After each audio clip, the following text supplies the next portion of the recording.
झूठ झूठ तो ऐसा बोलते हैं, मैं इसको एक जुमला कहता हूं, चटनी की तरह इस्तेमाल करते हैं, खाने में जैसे चटनी अचार। तकरीर करते करते जब दिल चाहे झूठ बोल के गुजर गए।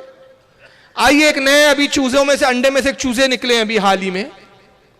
हालांकि काफी दिनों से ये तकरीरें कर रहे हैं, मैं इन पे ज्यादा तवज्जो नहीं दे रहा था, लेकिन अब देना पड़ रहा है क्योंकि कुछ लोग के लिए बेचते कि यार इनका जवाब दो। हालांकि मैं लायक ही नहीं समझता कि इसका जवाब दूं। एक लेवल भी तो होता है ना यार जवाब देने के लिए। लेकिन मजबूरी क्या है कि हमारे नौजवानों का हाल ऐसा ये है कि अपने उलमा की कम सुनते, गैरों की क्या बोल रहे वो ज्यादा सुनते, और जवाब देने पे जोर दे देते कि जवाब तो जवाब। अगर जवाब नहीं तो उनको लगता अरे यार अपने मौलाना के पास जवाब नहीं होगा इसलिए तो जवाब नहीं दे रहे। हालांकि ये नहीं होता कि जवाब नहीं है, कसम खुदा की अहले सुन्नत वल जमात के पास इनके हर एतराजों के जवाब है। कई बार आदमी की हैसियत देख के हम जवाब नहीं देते कि सामने वाले को क्यों भाव देना, लेकिन चलिए मजबूरी आई है। ये है मोहम्मद फैज। आइए इसकी नॉलेज देखिए, एडवोकेट है ये। अब वैसे भी एडवोकेट है तो अब समझ सकते हैं आप। अब ये प्रैक्टिस करते हैं कि नहीं मुझे तो नहीं मालूम। बहरहाल झूठ बहुत बोलता है ये शख्स। एक झूठ इसमें क्या बोल रहा है इसकी नॉलेज भी देख लो आप। हम अब्दुल क़ादिर जिलानी के जो है पीछे जो है हम वो चलते हैं, हम उनके जो है मानने वाले हैं और वो है। अच्छा, मानने वाले होने का मतलब भी नहीं समझ में आता है इनको बहुत सी बार। मानने वाले का मतलब होता है उनके तरीके पे चलने वाला। मानने वाले का मतलब होता है उनके तरीके पे चलने वाला, उनके तरीके पर चलने वाला। एक मर्तबा मानने का मतलब हमको नहीं समझता, ये हमको समझा रहे हैं कि मानने वाले का मतलब होता है उनके तरीके पे चलने वाला। और इनके मुल्ला बोल गए कि गौसे पाक कौन थे? अहले हदीस थे और अल्लाह के वली थे। तो जब तुम मानते तो तुम भी तो चलो गौस पाक के, तो नूर मानो ना नबी को। अल्लाह का दीदार क्या ये भी मानो, और अभी और बता रहा हूं वो भी हजम करो। अभी देखता है कितना हाजमा है तुम्हारा।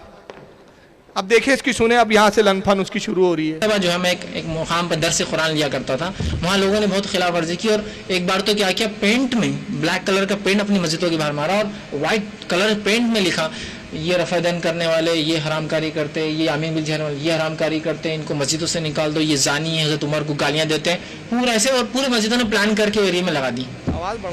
उसके बाद हुआ यूँ कि एक आध महीने के अंदर बम्बई से एक जमात आई, बम्बई से एक जमात आई, जमात नहीं माफ करना, काफिला आया।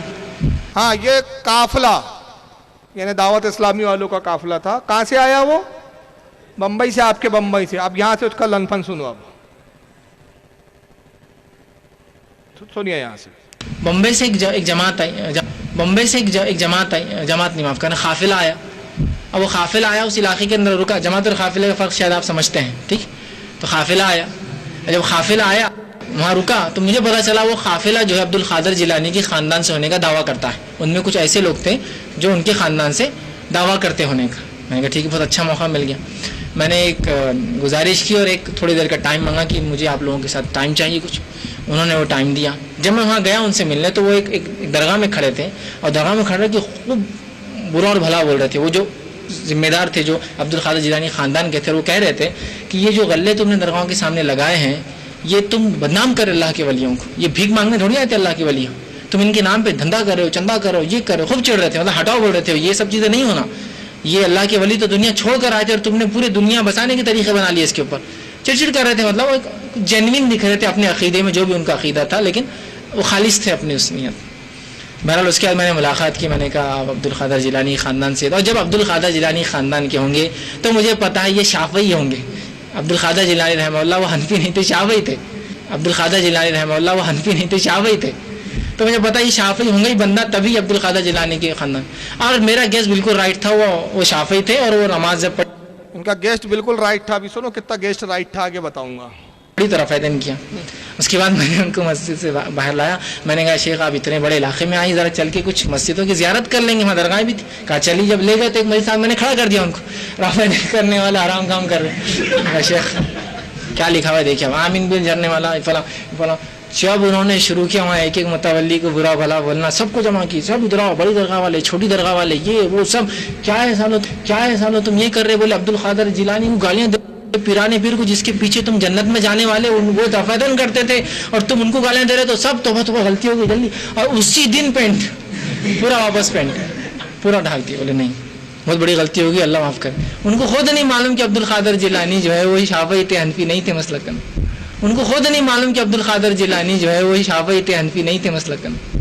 वो रफ़ादैन करते थे, उन्होंने गालियाँ लिख दी रफ़ादैन करने वालों के नाम से, अपने ही पीर को गालियाँ दे दी, जिसके पता नहीं न्यास कर रहे 70 साल 80 साल से, उनको गालियाँ दे रहे। उनको ये नहीं पता कि वो जिस इमाम के पीछे या जिस मुर्शिद के पीछे जाने का दावा करते वो खुद रफ़ादैन करता था। देखिए मानना इसको बोलते हैं क्या? मानना तो मतलब तरीके पे चलना उसकी, है ना। तो पीराने पीर को मान रहे तो फिर चलिए ना उनके तरीके पे, अच्छे काम कीजिए, उनके तरह शाफी बन जाइए हनफियत से निकल कर, उनके तरह रफ़ादैन कीजिए, आमीन बिल, वो सब करना पड़ेगा जो वो करते थे। तभी तो फिर ट्रेन इंजन को वही डब्बा फिट होगा जो उस इंजन के लायक बना होगा ना। कोई भी डब्बा तो फिट नहीं होगा ना, आपकी स्कूटर लगा देंगे ट्रेन के पीछे तो नहीं जाने वाली। वाकई ये तो पंचर किया हुआ चक्का है, ये तो चलने वाला भी नहीं है, इसको अगर लगा देंगे तो।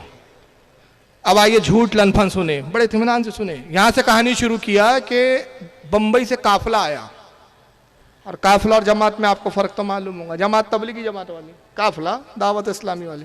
उसमें सब कौन थे पता है? गौस पाक की औलाद से। इतने सारा खानदान आपको पता है बंबई में कहां आबाद है गौस पाक की औलाद का? हाँ, पूरा का पूरा काफिला गौस पाक की औलादों का था। ये पहला झूठ।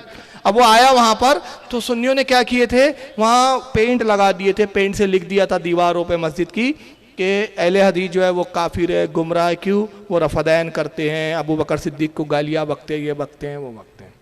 तो ये जनाब मिलने गए उनसे, और मिलने के बाद कहा कि शेख आप आए यहाँ मस्जिद की ज़रा ज़ियारत कर लीजिए। तो लेके आए तो कहा कि मुझे मालूम था कि वो शाफ़ई होंगे, और जो मेरा गैस था यानी मेरा कयास था, गुमान था, वो सही निकला कि वो गौसे आज़म जो थे वो शाफ़ई थे।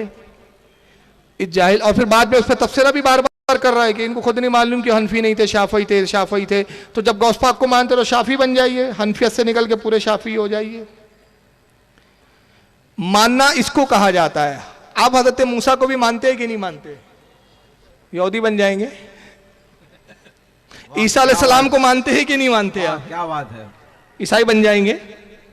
मानने का मतलब ये नहीं होता, मानने का मतलब ये होता है कि उनकी ताजीब करो, इज्जत करो। वो नबी है तो नबी मानो, गौसे पाक को हम वली, वलियों का सरदार मानते। फिका, उसूल, फरो, ये मसले अलग अपनी जगह है, बेशक। अब इसमें कहता है इनको खुद नहीं मालूम था कि वो शाफ़ई थे। जाहिल को खुद नहीं मालूम कि गौस पाक शाफ़ई नहीं थे, हम्बली थे, इसको खुद नहीं मालूम।